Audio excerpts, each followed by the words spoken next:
Oke, bismillahirrahmanirrahim. Assalamualaikum warahmatullahi wabarakatuh. Selamat siang semuanya. Pada kesempatan kali ini kembali lagi kita di praktikum PA Makro di lab kelima yang akan membahas terkait money growth and inflation. Nah, untuk teman-teman yang ingin mempelajari lebih lanjut, bisa banget untuk membuka buku Menq-nya di chapter ke-30 seperti itu. Oke, kita lanjut. Nah, what we will learn? Apa aja sih yang bakal kita pelajarin di lab 5 kali ini?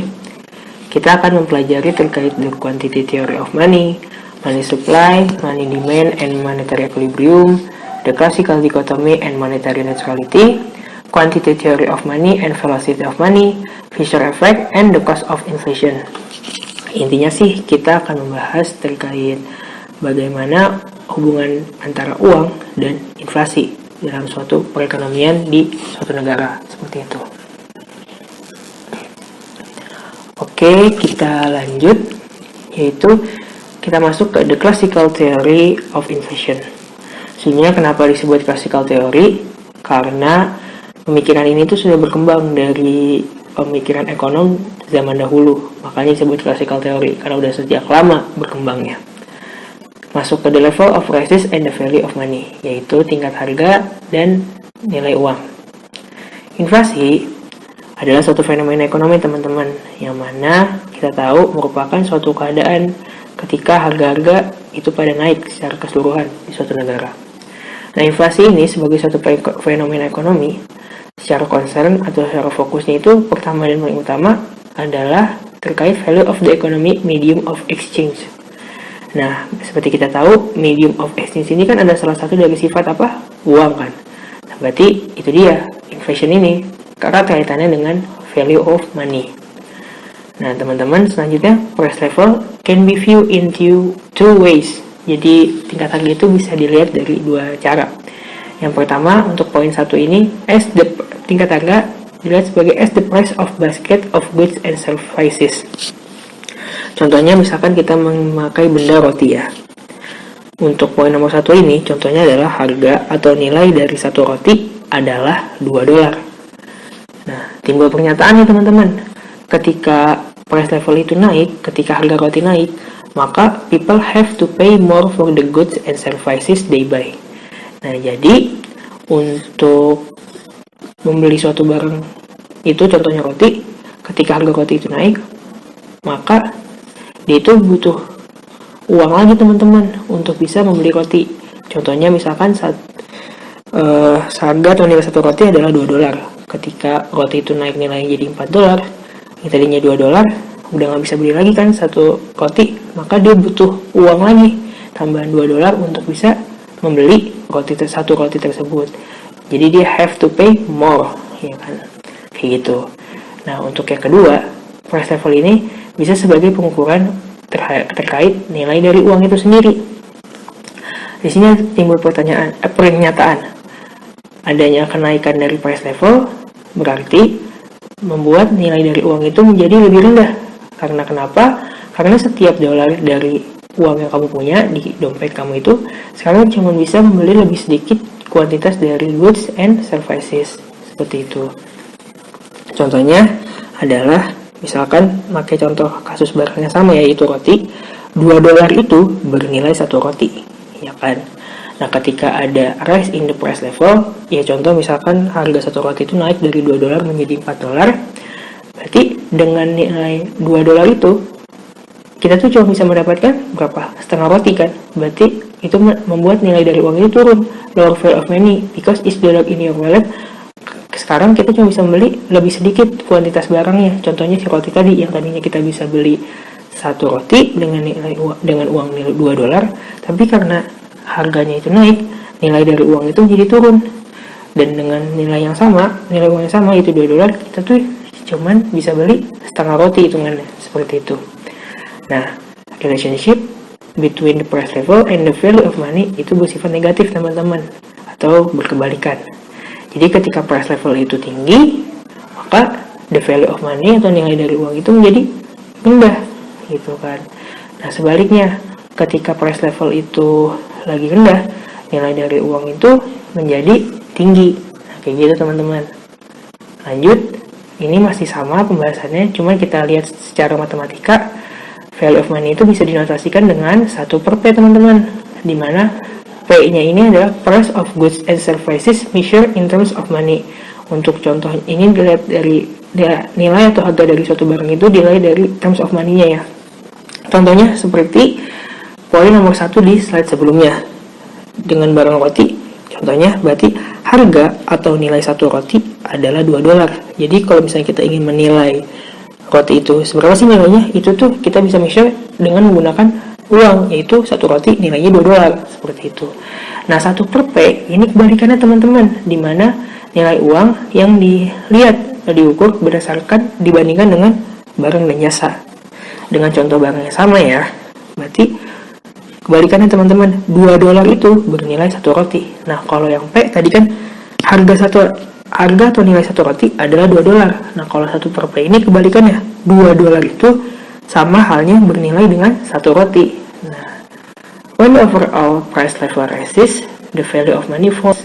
Ya, sama kayak tadi, ketika keseluruhan tingkat harga itu sedang naik, maka nilai dari uang itu menjadi turun. Dan kebalikannya, ketika harga-harga itu pada turun, maka nilai uang itu menjadi naik. Karena ya kita nggak butuh tambahan uang kan untuk membeli barang atau jasa yang kita butuhkan, seperti itu. Kita masuk ke money supply, money demand, and monetary equilibrium. Nah, di sini tuh ada yang pertama, the value of money atau nilai dari uang itu ditentukan dari supply dan demand. Ini contohnya sama kayak kasus terhadap barang. Ya contohnya kayak roti tadi ya. Itu tuh supply dan demand dari roti itu bisa menentukan harga dari roti itu sendiri teman-teman. Ya nilai dari roti ya, nilai dari roti itu kan dicerminkan dari harganya. Nah, ketika supply dari roti itu tinggi, maka harga itu cenderung turun gitu kan. Karena ya barangnya kebanyakan gitu kan. Tapi kalau misalkan supply-nya itu sedikit, ya berarti setiap roti itu dinilai lebih berharga sehingga harga dari roti itu menjadi naik.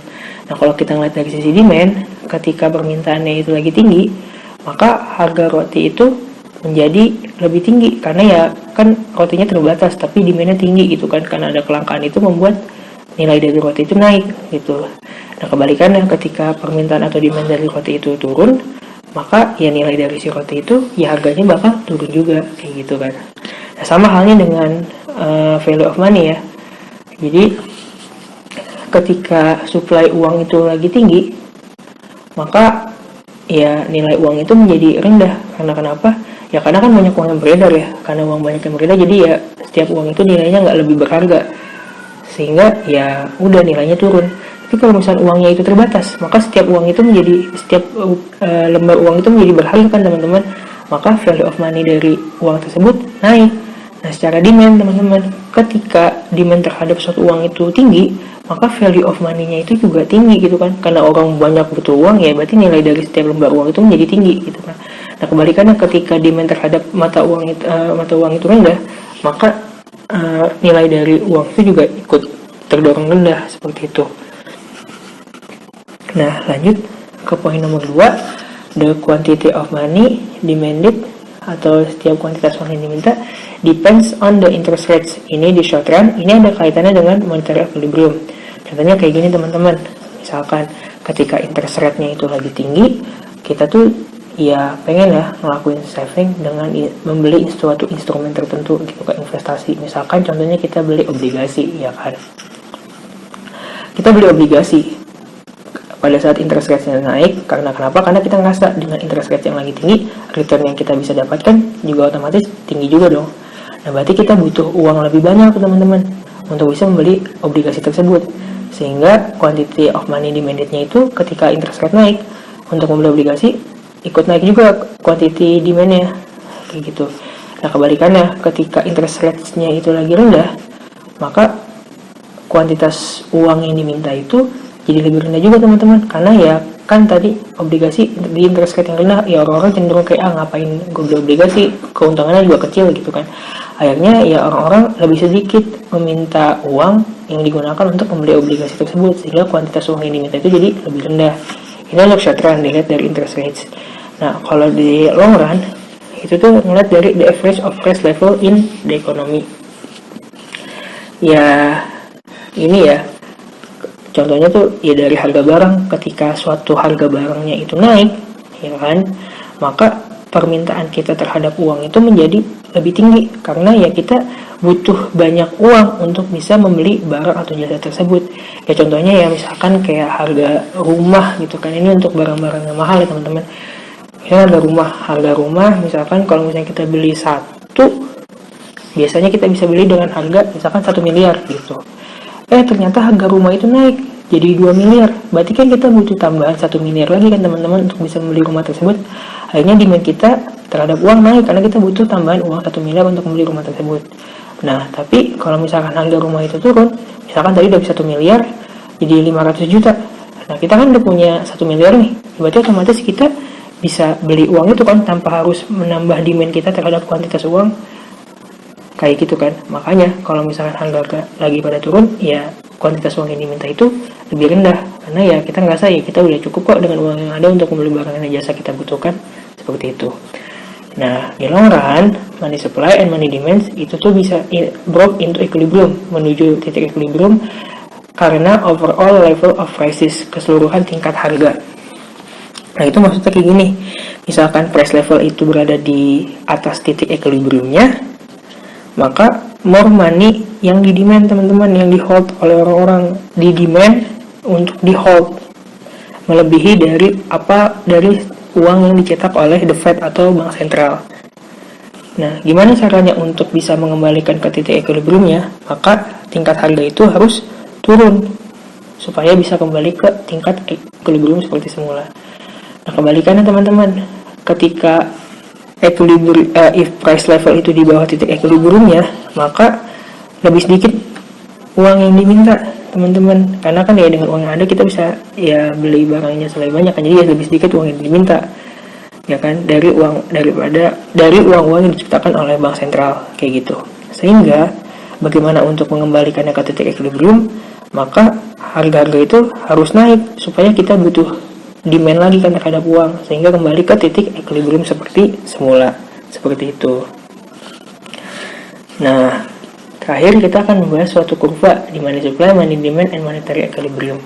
Di sini tuh akan membahas kaitan antara value of money di sumbu vertikal di sebelah kiri, lalu price level di sumbu vertikal sebelah kanan, dan kuantitas of money.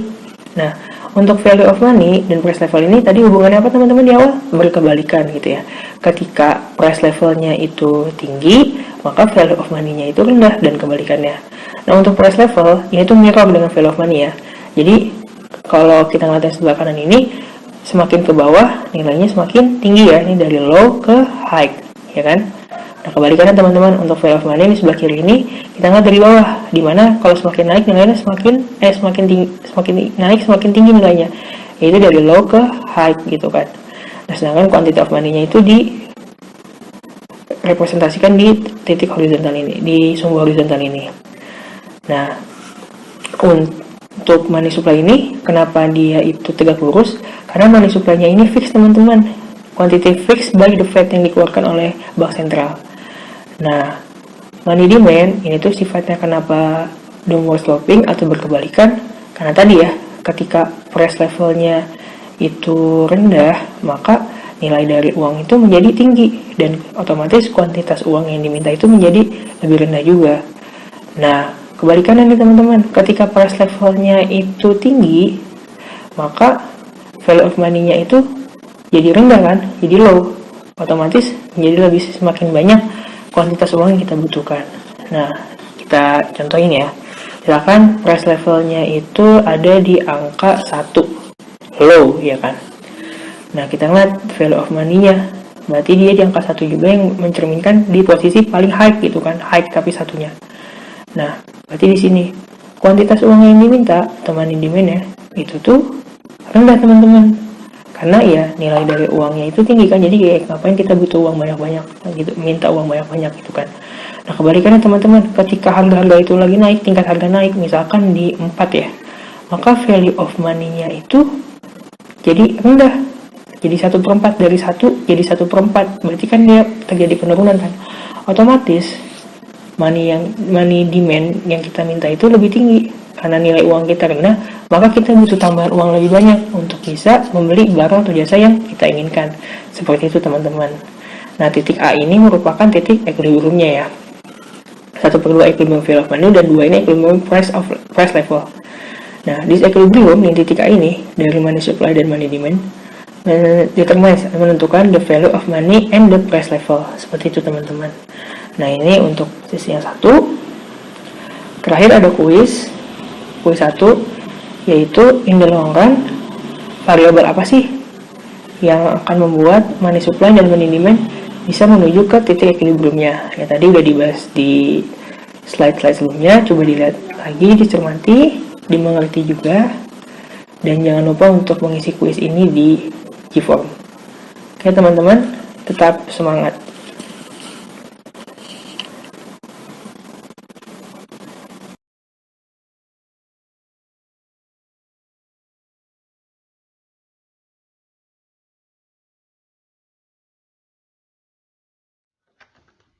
Nah, tadi kita udah belajar kan tentang bagaimana nilai uang itu ditentukan dalam masyarakat, yaitu melalui permintaan dan penawaran uang itu sendiri.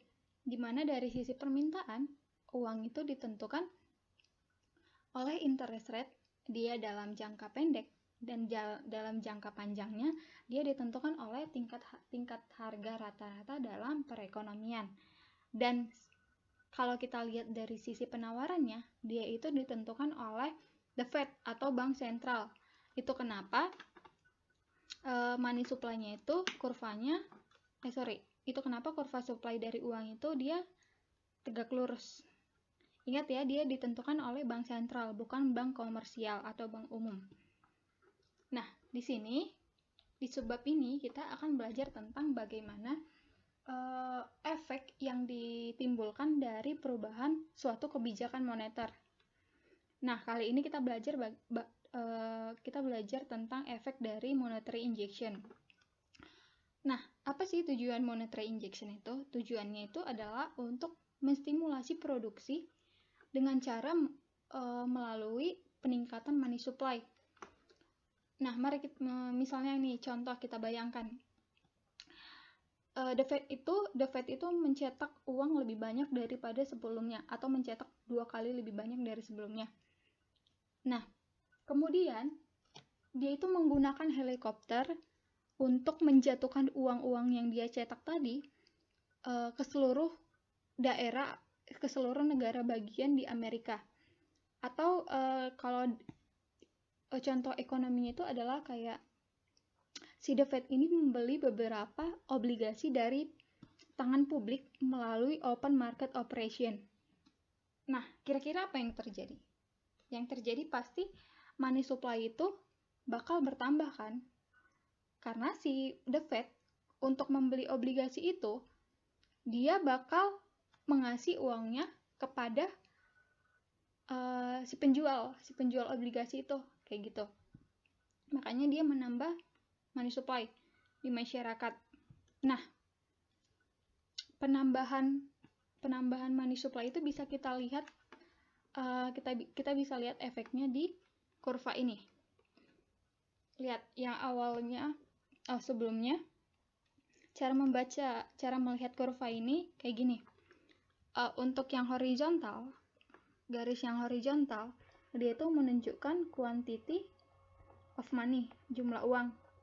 Sedangkan yang vertikal, yang di kiri, vertikal kiri, dia itu menggambarkan atau menunjukkan value of money, di mana semakin tinggi dari low ke high, ke atas, semakin ke atas, dia itu nilainya nilai uangnya itu semakin tinggi. Sedangkan di sisi kanan vertikal, dia itu menunjukkan price level atau tingkat harga, di mana semakin tinggi tingkatannya, semakin ke atas, dia itu tingkat harganya itu semakin rendah. Lihat, dia dari 4, 2, 1,33 menjadi 1, semakin rendah kan? Kayak gitu. Nah, mari kita lihat yang awalnya MS1-nya, money supply-nya itu di MS1, karena terjadi monetary injection, dia itu bergeser menjadi MS2. Dan ini perubahan MS ini mengakibatkan titik equilibriumnya itu berpindah dari A menjadi bergerak dari A menjadi B. Nah, perubahan equilibrium ini mengakibatkan price level itu meningkat dari yang harusnya 2 menjadi 4, dan value of money itu menurun dari yang setengah menjadi 1/4. Atau dengan kata lain, kita bisa simpulkan ketika terjadi peningkatan dalam money supply, dia itu membuat dolar atau uang itu lebih banyak, lebih berlimpah, sehingga menghasilkan peningkatan tingkat harga, peningkatan price level, yang membuat nilai setiap dolar itu, nilai setiap uang itu semakin menurun atau semakin kurang berharga. Oke, ngerti ya? Paham? Nah, tadi ini barusan kita udah lihat dan membandingkan keseimbangan awal dan keseimbangan baru kan? Keseimbangan A dan keseimbangan B. Nah, sebenarnya gimana sih proses penyesuaiannya itu dari equilibrium A menjadi equilibrium B? Nah, mari kita coba pahami ya. Nah, kita tahu kan monetary injection itu efek langsungnya adalah dia meningkatkan money supply. Benar nggak? Benar ya. Nah, sebelum terjadi monetary injection, equilibriumnya itu ada di titik A, ya kan? Dimana price levelnya itu 2 dan value of money-nya setengah. Oke? Nah, artinya, quantity of money-nya itu M1 kan? Artinya, pada equilibrium A ini, orang-orang itu atau masyarakat itu memiliki uang atau memegang uang itu sebanyak yang mereka inginkan. Tapi tiba-tiba nih si The Fed itu menjatuhkan uang atau membeli obligasi besar-besaran gitu melalui open market operation yang biar lebih paham, kita pakai yang contoh yang helikopter aja ya, yang dia menjatuhkan uang dari langit. Nah, tapi tiba-tiba nih The Fed itu menjatuhkan uang dari langit menggunakan helikopter, dan orang-orang itu bakal mengambil uang dari jalanan kan, dari uang-uang yang dijatuhkan itu di jalanan, yang artinya pada tingkat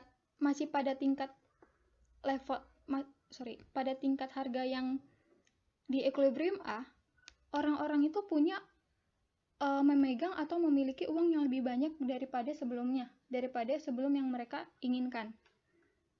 Artinya money supply-nya menjadi lebih banyak daripada yang diminta, daripada jumlah uang yang diminta. Bisa ditunjukkan dari kayak ini kan kurva demand-nya kan ya.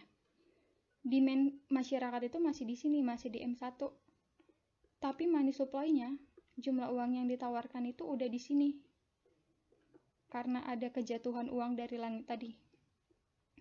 Nah, masyarakat itu secara alami bakal berusaha menyingkirkan, atau bisa dibilang mereka itu bakal menggunakan uang itu dengan berbagai cara.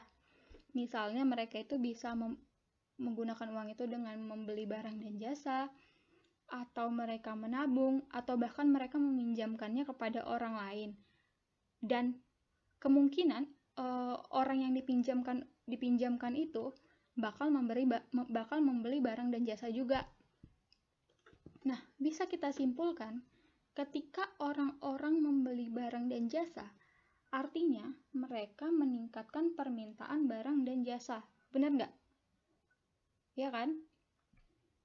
Tapi di sisi lain, kemampuan perekonomiannya itu dalam memproduksi barang dan jasa atau dalam menyuplai barang dan jasa itu masih stuck, nggak berubah gitu. Karena kita tahu kan, produksi barang dan jasa itu karena kita tahu produksi barang dan jasa itu ditentukan oleh labor yang tersedia, teknologi yang digunakan, modal fisik, modal manusia, sumber daya alam, dan lain-lain. Di mana faktor-faktor itu faktor-faktor yang mempengaruhi produksi barang dan jasa itu nggak ada satupun mengenai suntikan uang, mengenai monetary injection. Karena itu kita tahu atau bisa kita simpulkan kalau permintaan barang dan jasa itu lebih besar dari penawaran barang dan jasa yang ada. Yang artinya kalau secara hukum,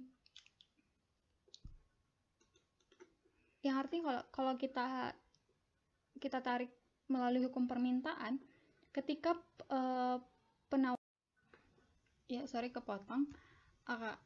karena permintaan barang dan jasa lebih besar dari penawaran barang dan jasa, maka itu akan menyebabkan harga barang dan jasa itu bakal meningkat. Benar nggak? Kalau sesuai hukum permintaan kayak gitu kan? Oke. Nah, kenaikan tingkat harga itu bakal pada suatu waktu atau pada gilirannya itu akan mengakibatkan jumlah uang yang diminta itu semakin meningkat. Kenapa? Karena orang-orang itu membutuhkan lebih banyak uang untuk membeli barang dan jasa. Maksudnya, kenapa orang-orang itu membutuhkan lebih banyak uang itu dalam membeli barang dan jasa adalah, kita tahu kan, kita udah belajar juga di awal bab ini, kalau value of money, nilai dari suatu uang itu adalah 1/P. Jadi ketika tingkat harga meningkat, maka nilai uang itu menurun. Maksudnya kayak kamu misalnya punya 1.000 nih, harusnya awalnya kamu bisa beli 5 cireng, tapi karena ada peningkatan harga, kamu itu dengan uang 1.000 hanya bisa membeli 3 cireng kayak gitu. Artinya kalau kamu mau pengen beli cireng 5 buah, berarti kamu harus menambahkan 1.000 dengan beberapa uang lagi kan, misalnya ditambah 1.000 lagi kayak gitu. Jadi uang dalam membeli 5.000, dalam membeli 5 buah cireng kamu harus punya uang kurang lebih sekitar 2.000-an kayak gitu. Nah, kalau di kurva ini, peningkatan jumlah uang yang diminta itu bisa kita lihat di titik equilibrium di B. Dia bergeser, harusnya di sini demand terhadap uangnya di M1, dia dia bergerak ke M2 karena ada peningkatan harga. Kalau di sini peningkatan harganya itu dari 2 menjadi 4. Nah, di mana ketika di equilibrium yang berpindah dari A ke B, maka kita bisa lihat kalau jumlah uang yang ditawarkan dengan jumlah yang diminta itu udah berada di titik yang sama, atau udah equilibrium, atau udah sama dengan kayak gitu.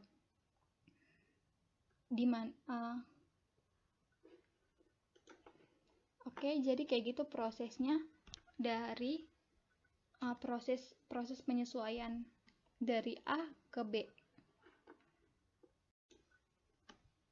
Nah, selanjutnya kita masuk ke subbab berikutnya ya.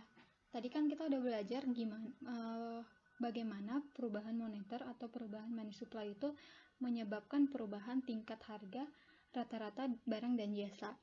Nah, kemudian timbul pertanyaan, bagaimana perubahan moneter yang mempengaruhi variabel ekonomi lainnya, kayak produksi, upah real, interest rate, unemployment, dan lain-lain.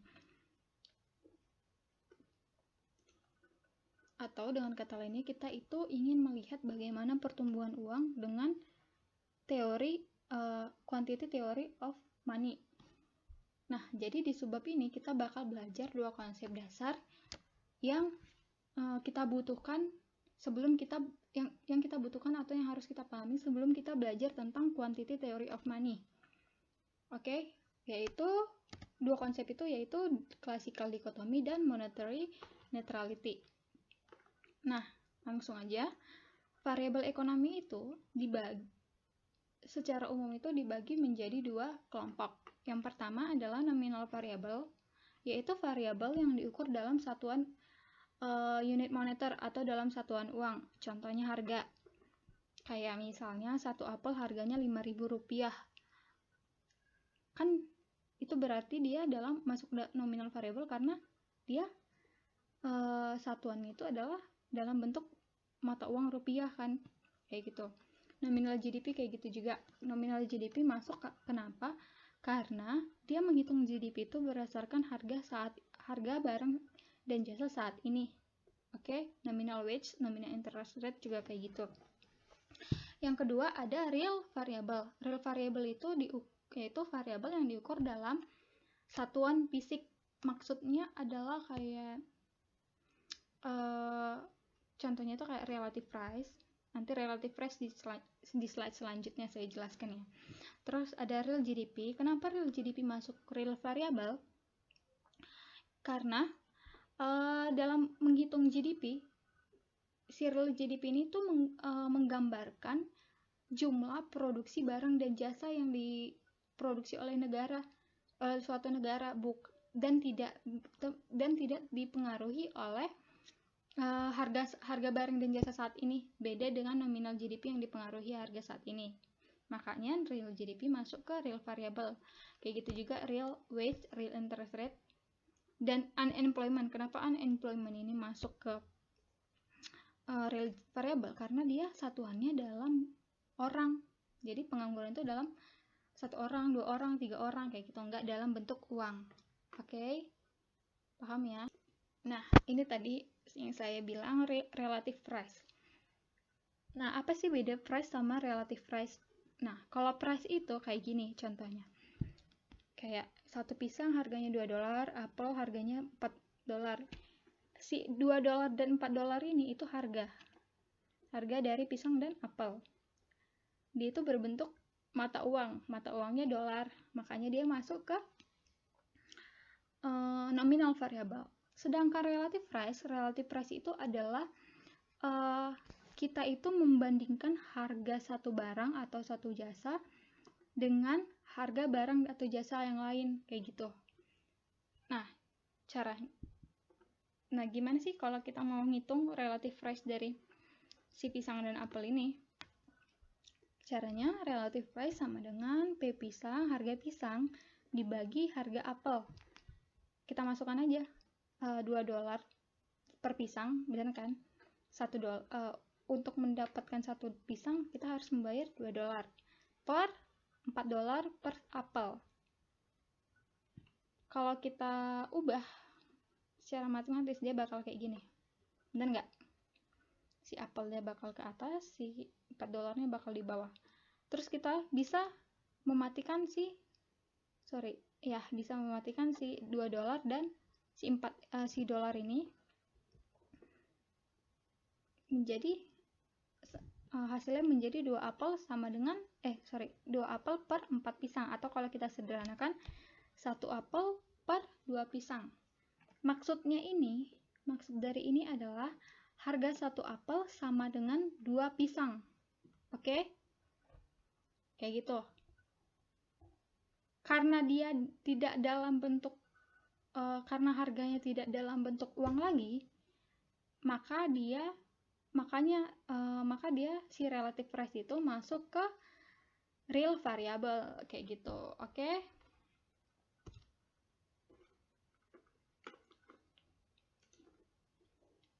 Nah, tadi kita udah tahu bahwa variabel ekonomi itu dibagi dua, variabel nominal dan variabel real. Nah, teori yang memisahkan antara nominal dan real variable itu disebut classical dichotomy. Kenapa sih dilakukan pemisahan nominal dan real variable, atau kenapa sih dilakukan classical dichotomy? Karena terdapat kekuatan yang berbeda untuk mempengaruhi real sama nominal variabel ini. Maksudnya adalah kayak gini. Jadi menurut classical economy atau classical analysis, nominal variable itu sangat dipengaruhi oleh perkembangan sistem moneter ekonomi, atau sangat dipengaruhi oleh uang, oleh perubahan uang.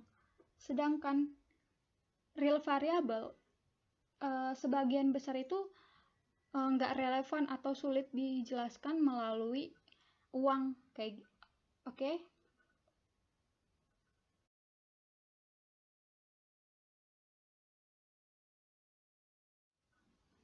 Nah, gagasan ini bisa kita lihat jelas di ekonomi real dalam jangka panjang.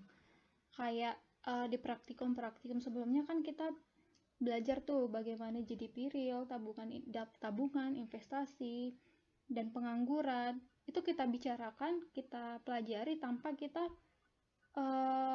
menyebutkan atau bertanya tentang keberadaan uang itu sendiri kan. Kayak misalnya produksi barang dan jasa.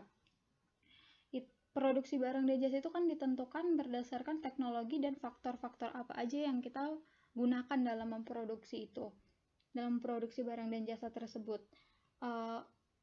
Baru gimana tingkat bunga real itu menyimbangkan permintaan dan penawaran di pasar di pasar dana pinjaman kayak gitu.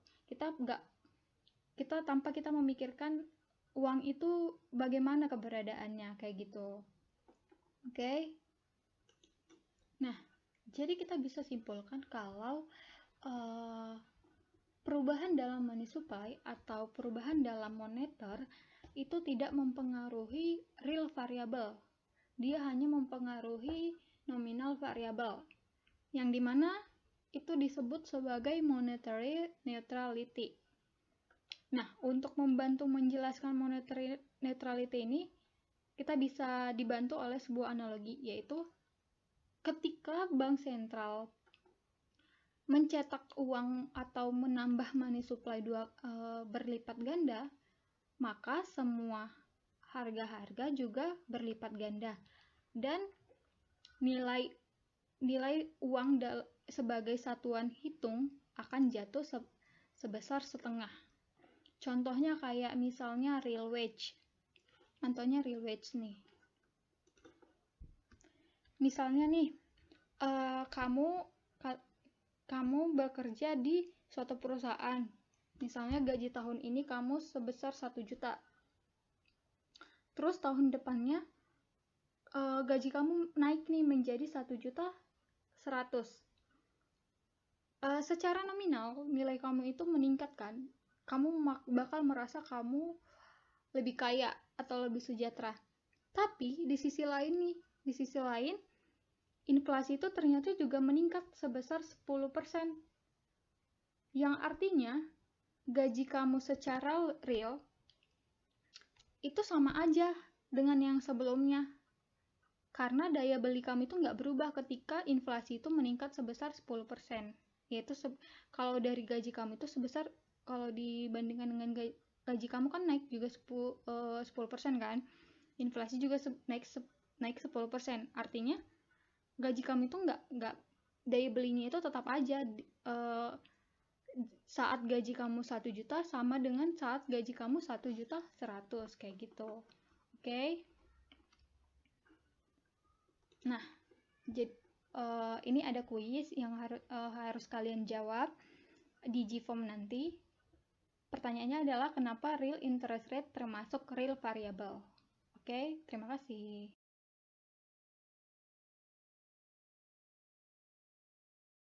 Jadi untuk pembahasan selanjutnya kita akan membahas tentang quantity theory of money. Nah, kenapa sih kita butuh belajar quantity theory of money ini? Karena quantity theory of money ini tuh merupakan teori yang dia itu menghubungkan money supply dengan inflasi gitu. Jadi di sini tuh kita lihat bagaimana sih money supply ini mempengaruhi inflasi. Jadi kalau misalnya money supply-nya itu kan di sebelumnya kita belajar ada money supply injection kayak gitu. Nah, itu tuh pengaruhnya apa sih terhadap inflasi kayak gitu. Nah, untuk mempelajari bagaimana hubungan antara money supply dan inflasi, kita menggunakan persamaan, yaitu Fisher's equation. Kita membutuhkan persamaan ini. Nah, ini tuh merupakan persamaan identitas, di mana persamaannya ini adalah M dikali V sama dengan P dikali Y. Nah, kita breakdown nih, apa sih MVPY ini? M ini merupakan money supply. Ya, seperti yang kita udah pelajari, money supply itu adalah jumlah uang yang beredar di masyarakat gitu. Velocity of money ini adalah the number of time a given amount of money is changing hands in economy gitu. Jadi berapa kali sih uang ini berpindah tangan gitu dalam perekonomian kayak gitu. Nah, M kali V ini itu harus sama dengan P dikali Y gitu. P ini adalah price level atau GDP deflator gitu. Dikali Y-nya ini adalah real GDP. Real GDP adalah jumlah total nilai barang dan jasa yang diproduksi gitu dalam suatu perekonomian. Nah, ketika price level ini dikali dengan real GDP, itu sama aja kayak nominal GDP. Gitu, teman-teman. Jadi, P kali Y ini adalah nominal GDP. Nah, kan biasanya kita taunya nominal GDP itu adalah current price dikali outputnya. Nah, sebenarnya sama aja, teman-teman, karena kan coba kalian ingat-ingat lagi deh, GDP deflator itu rumusnya apa? Kalau GDP deflator ini dikali dengan real GDP, dia akan menghasilkan nominal GDP. Jadi sama aja kayak current price dikali sama outputnya gitu loh, teman-teman. Y ini adalah output real gitu yang dihasilkan dalam suatu perekonomian gitu. Paham ya, teman-teman? Jadi karena ini identity equation, M kali V ini harus sama dengan P kali Y atau nominal GDP. Nah, sebelah kiri ini, teman-teman, adalah apa yang kita beli nih. Gitu kan, kita punya uang nih. Dikali berapa kali uang itu berpindah itu sama dengan apa yang kita beli. Nah, sama dengan P kali Y ini tuh apa yang kita jual. Makanya dia identity equation, apa yang kita beli harus sama dengan yang terjualnya berapa gitu loh, teman-teman. Paham ya? Gitu. Nih, teman-teman, contohnya misalnya gini. Dalam suatu perekonomian sederhana, maksudnya jadi negara ini tuh cuman memproduksi satu barang nih, misalnya pizza. Nah, negara ini tuh memproduksi 300 pizza dalam 1 tahun. Nah, dengan menjual dengan harga 20.000 gitu. Nah, dan jumlah uang beredarnya itu, money supply-nya dalam perekonomian itu ada 2 juta rupiah nih. Nah, berapa sih velocity of money-nya? Kayak gitu. Nah, berarti velocity of money-nya itu kita cari dari persamaan, kan awalnya kan M kali V sama dengan P kali Y ya kan? Nah, berarti velocity of money-nya itu P kali Y dibagi M gitu, teman-teman. Nah, P kali Y itu apa sih? GDP nominal kan? Nah, GDP nominal itu adalah current price dikali real GDP, current price dikali outputnya, atau GDP deflator dikali real GDP-nya. Nah, kan ada current price-nya nih. Berarti Rp 20.000 rupiah dikali outputnya dalam 1 tahun 300 dibagi jumlah money supply-nya 2 juta. Nah, berarti si uang itu berputar dalam perekonomian dalam 1 tahun itu 3 kali gitu loh. Nah, itu tuh maksudnya apa sih, Kak, 3 kali ini? Jadi gini loh, teman-teman. Jadi maksudnya adalah dengan uang yang cuman ada 2 juta untuk membeli pizza sebanyak 300 dengan harga 20.000, uang ini harus berputar sebanyak 3 kali. Gitu, teman-teman, maksudnya. Jadi dengan duit yang cuma 2 juta, harga pizzanya ini 20.000 dan jumlah pizzanya itu 300, uangnya harus berputar sebanyak berapa kali? Sebanyak 3 kali. Kayak gitu loh, teman-teman, maksudnya. Nah, sekarang balik lagi teman-teman. Kita itu mau lihat bagaimana sih pengaruh money supply ini terhadap tingkat harga atau inflasi gitu loh. Nah, sekarang gini, kalau misalnya money supply-nya ini bertambah, ada peningkatan jumlah uang beredar nih ya. Nah, ini kan harusnya tercermin di 3 variabel ini. Entah velocity-nya yang harus turun, atau tingkat harganya yang naik, atau jumlah outputnya yang naik, supaya mereka tetap seimbang. Paham kan kalian kalau misalnya ininya naik, oh berarti variabel di sini juga harus ada yang naik, atau ininya naik, ininya turun, biar sama kayak yang ini gitu. Ini kan persamaan identitas kan, yang kiri harus sama kayak yang kanan. Nah, tapi ternyata teman-teman, yang dipengaruhi maaf ya teman-teman, yang dipengaruhi oleh money supply ini cuman price doang atau tingkat harga, teman-teman. Kenapa? Karena ini nih. Karena the quantity theory in 5 steps ini. Jadi ini tuh the quantity theory in 5 steps ini tuh gimana kita cara memahami pertambahan money supply, pengaruhnya terhadap price. Jadi pertama, velocity of money ini tuh diasumsikan stabil, teman-teman, gitu. Karena mungkin tuh velositas uang tuh nggak tetap, tapi velositas uang itu tuh dia tidak berubah secara dramatis gitu. Makanya para monetaris tuh mengasumsikan kalau misalnya fee ini tuh stabil gitu loh, teman-teman. Nah, berarti kan oke, fee-nya udah stabil.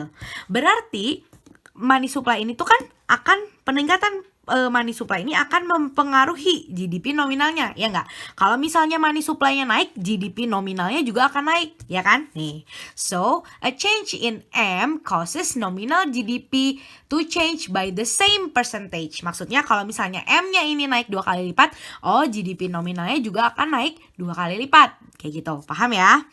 Nah, sekarang tapi a change in M does not affect, jadi ternyata dia nggak berpengaruh terhadap Y. Kenapa? Coba ingat lagi deh, di pembahasan sebelumnya ada namanya monetary neutrality, di mana money ini tuh netral. Jadi dia nggak mempengaruhi variabel real. Y ini kan real kan, jumlah output yang terjual gitu, jumlah output yang diproduksi gitu. Nah, dia itu nggak nge-affect variabel real karena Y ini itu kan kita pernah pelajarin jumlah output ini tuh dipengaruhi sama teknologi dan resources gitu kan. Jadi dia nggak dipengaruhi sama money supply gitu. Sesuai sama money neutrality, kalau misalnya money itu netral, dia nggak akan mempengaruhi variabel real. Nah, makanya Y ini karena dia tidak dipengaruhi sama M, dia juga dianggap tetap gitu. Karena Y ini dipengaruhinya sama teknologi misalnya atau resourcesnya kayak gitu. Paham ya teman-teman? Berarti karena V-nya tetap, Y-nya tetap, oh money supply itu dia berpengaruh terhadap tingkat harga. Makanya so P change by same percentage as M gitu. Makanya money supply ini mempengaruhi P, kayak gitu teman-teman. Nah, oleh sebab itu juga kalau misalnya bank sentral itu meningkatkan jumlah uang beredar dengan cepat ya, laju inflasi itu juga bakal cepat gitu. Ini tuh terjadi sama, nah ini juga sesuai nih sama 10 principles of economy yang kita pernah pelajari. Kalau misalnya government prints too much money, dia tuh bakal menyebabkan inflasi, kayak gitu loh teman-teman. Nah, dapatnya tuh dari persamaan ini kayak gitu. Nah, terus kalau misalnya perubahan jumlah uang yang beredar dan tingkat harga yang begitu besar, itu tuh akan menyebabkan hyperinflation atau inflasi yang besar gitu. Nah, hyperinflation itu sebenarnya tuh didefinisikan itu bahwa inflasi ini itu melebihi 50% setiap bulan. Nah, berarti kalau misalnya 50% setiap bulan tuh artinya tingkat harga itu bakal meningkat itu lebih dari 100% setiap tahun, ya kan? Ya dong, mantap. Nah, ini tuh sesuai sama prinsipal of ekonomi yang kita pelajarin itu bahwa prices itu rises when the government prints too much money. Nah, excessive growth in money supply itu always causes inflation kayak gitu. Nah, ini tuh contohnya hyperinflation tuh contoh klasiknya itu yang kasus Zimbabwe gitu. Ketika pemerintahnya itu dia prints too much money, harganya itu malah semakin naik kan. Dia tuh malah hyperinflation gitu, karena uangnya kan jadi nggak berharga lagi kayak gitu teman-teman. Itu yang dimaksud dengan hyperinflation gitu. Akan kita bahas adalah Fisher Effect. Apa sih sebenarnya Fisher Effect itu? Fisher Effect adalah penyesuaian suku bunga nominal atau nominal interest rate terhadap laju inflasi atau inflation rate. Kenapa sih Fisher Effect ini perlu kita pelajari, atau kenapa sih Fisher Effect ini penting? Contohnya gini, misalkan aku pinjem uang ke bank sebesar $100 di tahun 2018. Aku sama bank sepakat akan dilunasi tahun depan dengan bunga sebesar 10%. Bunga yang disepakati antara aku dan bank, ini termasuk ke nominal interest rate. Di tahun 2019, aku melunasi utang ke bank. Bayarnya jadi $110. Secara nominal, bank ini emang mendapatkan keuntungan lebih sebesar $10. Tapi ternyata di tahun 2019, laju inflasi naik sebesar 10%. Realnya, bank ini tidak memiliki pertambahan profit sama sekali, walaupun telah dikenakan nominal interest rate sebesar 10%. Tapi keadaan realnya, profitnya ini nggak ada pengaruh apa-apa gitu. Cuma 0%, nggak ada perubahannya. Dari contoh kasus tersebut, kita bisa tulis persamaan kayak gini. Real interest rate sama dengan nominal interest rate, itu suku bunga yang biasa dipakai di bank ya. Tadi yang disepakatin antara aku dan bank. Itu dikurangi dengan inflasi. Kenapa inflasi ini mengurangi? Karena dia itu mengurangi real return dari bunga pinjaman. Contohnya gini, nominal interest rate-nya misalkan 7%, inflasinya 3%, berarti real interest rate-nya itu 4%. Nah, Fisher Effect ini kita tulis lagi jadi persamaan yang lebih biasa dipakai. Jadi kalau misalkan ditanya persamaan Fisher Effect, bentuknya ini kayak yang bawah ya, bukan yang atas. Itu nominal interest rate atau I sama dengan real interest rate atau R ditambah V atau inflasi. Nah, selanjutnya mau kita bahas adalah, does money growth affect interest rate? Apakah money growth berpengaruh dengan suku bunga? Money growth itu yang kita tahu berpengaruh ke inflasi kan. Nah, balik ke persamaan yang ini. Interest rate dipengaruhi oleh inflasi. Mau itu yang real atau nominal, dua-duanya dipengaruhi. Maka secara tidak langsung, money growth berpengaruh ke interest rate.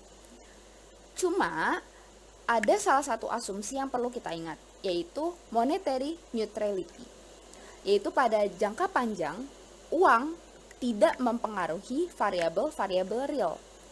Tapi di sini, real interest rate dipengaruhi oleh inflasi kan? Padahal, real interest rate merupakan variabel real. Karena adanya hal ini, nominal interest rate lah yang harus menyesuaikan diri dengan perubahan laju inflasi. Maka perubahan equation-nya bentuknya jadi kayak gini. Pas terjadi money growth, equation-nya harus berubah kayak gini. Jadi perubahan di nominal interest rate sama dengan 0. Ini kan harusnya real interest rate ya, 0 karena tadi adanya monetary neutrality. Ditambah delta atau perubahan dari inflasi V ini. Atau yang lebih simpelnya, delta I atau perubahan dari nominal interest rate sama dengan delta V atau perubahan dari inflasi.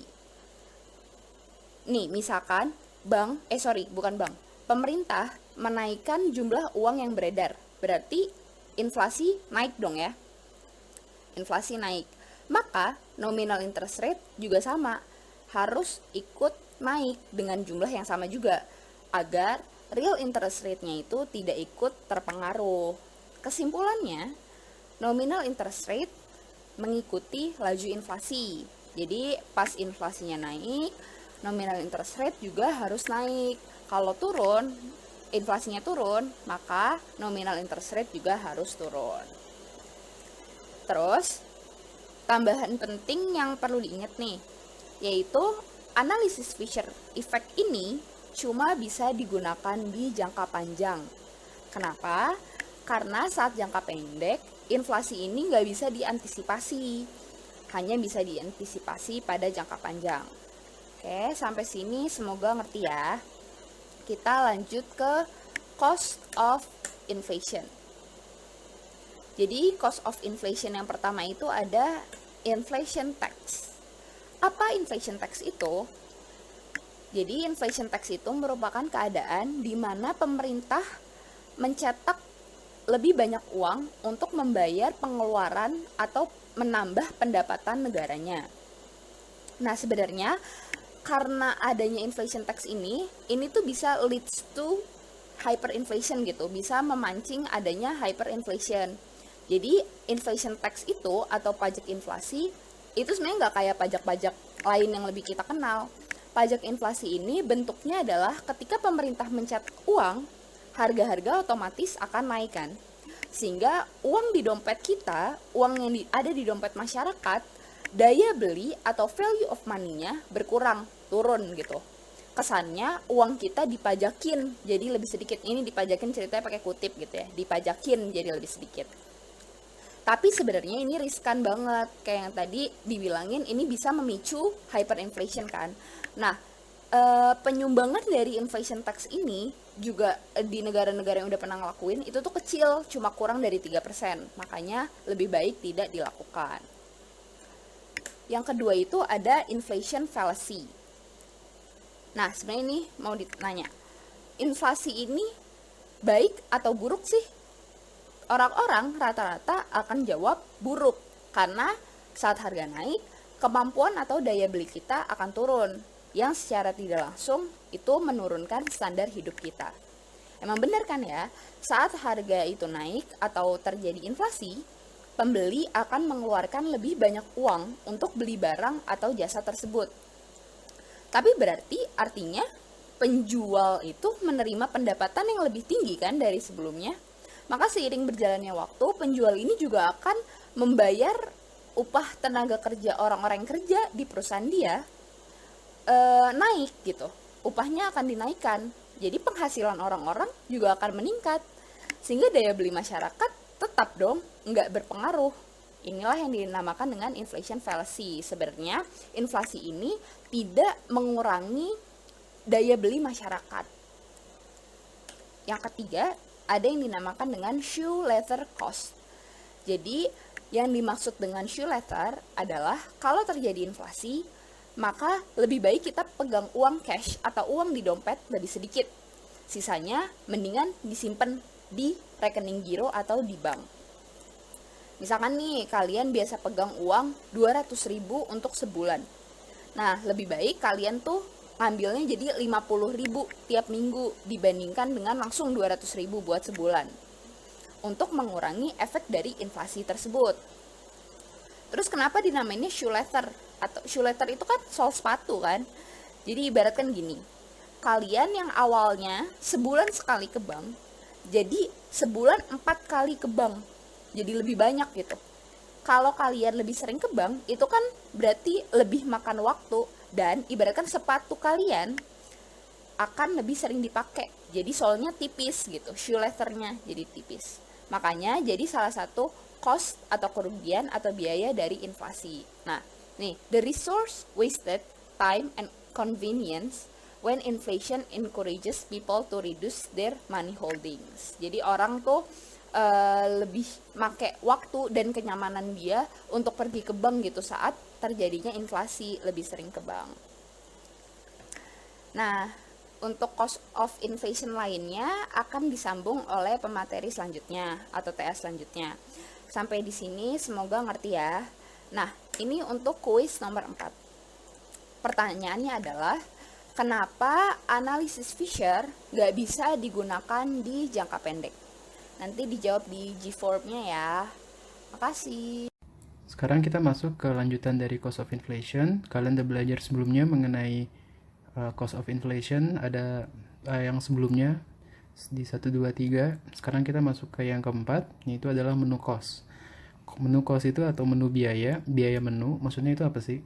Inflasi itu kan menyebabkan perubahan harga kan. Misalnya harganya dari tahun sekarang, misalnya harga perusahaan A yang menjual linen atau karpet, dia menetapkan harganya dijual harga $10. Tapi dengan adanya inflasi tentu harganya itu kan berubah kan. Misalnya berubah menjadi $11. Nah, perubahan harga itu kan pertama ada biayanya. Pertama biaya apa? Biaya dari perusahaan itu sendiri untuk mengeprint perubahan biaya. Jadi menu cost ini kan zaman dulu untuk tahu harga, kita kan lihat menu kan. Kalian kalau misalnya di restoran kalian lihat menu kan. Menunya berapa sih harga-harganya gitu. Harganya misalnya 22.000 untuk satu nasi goreng atau ayam. Dengan adanya inflasi itu kan berubah harganya. Nah, makanya perusahaan restoran tadi kan harus ngeprint ulang. Nah, itu kan termasuk ke dalam biaya. Nah, sekarang maksudnya dari biaya dari itu bukan cuma terpaut dari biaya ngeprint, tapi juga biaya pengetahuan atau biaya yang diberitahukan kepada konsumen bahwa terjadi adanya perubahan harga. Misalnya gini, kalian tahu kalau misalnya harga nasi ayam 22.000, ya kan? Kalian ekspektasi kalian terus saja begitu. Nah, sekarang ada biaya lain, biaya di mana ada biaya lain kan kalau misalnya perusahaan itu merubah harganya. Pertama, perusahaan itu harus melakukan advertisement. Ternyata ada perubahan harga. Harganya itu berganti gitu. Jadi itu masuk dari menu cost. Jadi jangan terpaut hanya dari biaya ngeprint menu baru, tapi juga dari biaya advertisement, biaya komunikasi, biaya PR, bahwa adanya perubahan harga. Itu masuk dari menu cost. Sekarang kita masuk ke relative price variability dan misallocation resource. Maksudnya apa sih relative price variability dan misalokasi resource? Misalnya gini, kalian kalau misalnya ingin beli barang, kalian ya inginnya barangnya yang mahal ya. Kenapa sih? Peribahasanya kan barang yang kalau misalnya harganya mahal, maka kualitasnya bagus gitu. Tapi hal ini belum tentu terjadi dengan adanya inflasi. Inflasi menyebabkan P-nya itu meningkat kan. Berarti misalnya kalian tahu harga jam tangan Seiko sama jam tangan Rolex. Jam tangan Rolex mahal kan karena kualitasnya sangat bagus. Atau kalian ingin beli barang dari Gucci atau dari segala macamnya, harganya mahal karena proses pembuatannya juga mahal. Itu yang buat Gucci atau Dior dan merek-merek lainnya mahal. Sedangkan merek-merek lainnya itu biasanya agak murah kan. Kalian ingin cari yang harga yang mahal kan gitu. Tapi dengan adanya inflasi, perubahan harga, misalnya harga Seiko tadinya 1 juta berubah jadi 3 juta, kalian mikir, wah ternyata Seiko jadi bagus nih. Padahal enggak, yang berubah bukan kualitasnya, tapi inflasi. Nah, itu maksud dari misalokasi resource. Kalian kan punya resource, punya uang. Ya udah kalian beliin aja gitu. Barang yang mahal karena kalian pikir kualitasnya pasti bagus, padahal enggak. Kenapa? Karena harganya mahal bukan karena kualitasnya berubah menjadi lebih baik, tapi karena inflasi. Itu. Sekarang kita masuk ke yang ke-6. Yang ke-6 dan ke-8 ini bakalan pusing atau ribet. Aku harap kalian perhatiin baik-baik. Yang pertama itu, yang ke-6 itu, inflasi itu menyebabkan distorsi pada pajak. Maksudnya apa sih? Sekarang bayangin kalau misalnya pajak pendapatan itu 5% dari pemasukan kalian. Katakanlah pajak PPN, pajak pendapatan. Income kalian atau pendapatan kalian itu $100.000 bayang misalnya. Nah, sekarang kalau misalnya kayak gitu berapa sih taxnya? Taxnya kan berarti kan 5% dari income kalian. Taxnya 5%, income kalian 100.000, menyebabkan taxnya menjadi 5.000. Sekarang P agregat ini AGR ini agregat, harga agregat dalam perekonomian itu 10. Oke. Sampai di situ keep dulu. Terus disposable income itu kan rumusnya income dikurangin tax, atau kalau misalnya kalian udah belajar di bab 2, Y dikurangin T, ya kan? Nah, Y dikurangin T berarti 100.000, berarti 100.000 dikurangin 5.000, 100.000 pendapatan kalian, 5.000 pajaknya, dikurangin jadi 95.000. Berarti kalian lihat nih real income. Kalian mungkin pertama kali kenal, ini ada di mikro tapi dibahas juga di makro. Real income itu adalah pendapatan disposable income nih, yang ini nih, dibagi sama harga agregat. Harga agregatnya tadi berapa? 10 kan. Oleh karena itu 95.000 dibagi 10 berarti 9.500. Berarti pendapatan real kalian itu 9.500. Oke. Nah, sekarang apa yang terjadi apabila ada inflasi? Lalu inflasi menyebabkan perubahan pada P agregat. Ya, misalnya tadi kan harganya 10 ya di sini ya. Sekarang dengan ada inflasi, harga agregat itu berubah menjadi 15. Tapi pajak, kalau misalnya kalian lihat, PPN itu tetap, PPN itu tidak di-adjust dengan adanya inflasi, tapi tetap di 5%. Padahal inflasinya 5, ada kan inflasi 5. Lalu apa yang terjadi? Yang terjadi adalah sebagai berikut. Kalian masukin dulu disposable income kalian 100.000. Ya, lanjut aja. Tadi ada suara azan agak berisik. Lanjut aja. Jadi sekarang kalian punya disposable income sebesar 100.000, dikurangi 5.000 tax, ya kan? Jadi disposable income kalian tidak berubah, itu masih tetap 95.000, tapi yang berubah adalah real income kalian. Lihat di sini. P agregatnya tadi kan di sini 10. Sekarang di sini menjadi 15. Berarti 95.000 dibagi 15 menjadi 6.333.034 perak. Artinya apa? Artinya inflasi ini menyebabkan perubahan pada real income. Real income itu apa sih? Real income itu merupakan pendapatan real. Artinya pendapatan kalian itu diukur dari seberapa banyak sih gaji kalian bisa membeli barang atau jasa dalam perekonomian. Itu maksud dari real income. Lalu yang nomor 7 ada confusion dan inconvenience.